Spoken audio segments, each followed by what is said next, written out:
মানিকগঞ্জের মাটি সেই ঘাটিকে আমরা ফিরে নিয়ে আসবো। এটা আমাদের সবাইকে প্রতিজ্ঞা করতে হবে। আমরা পারবো না ইনশাআল্লাহ।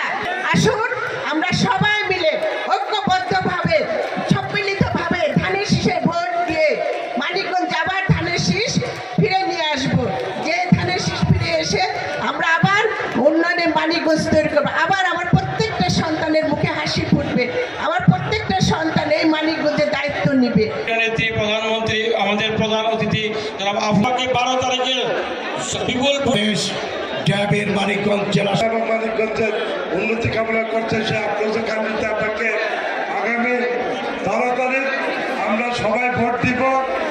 দীর্ঘ আন্দোলন কিন্তু এর পূর্বে বিসমিল্লাহির রহমানির রহিম।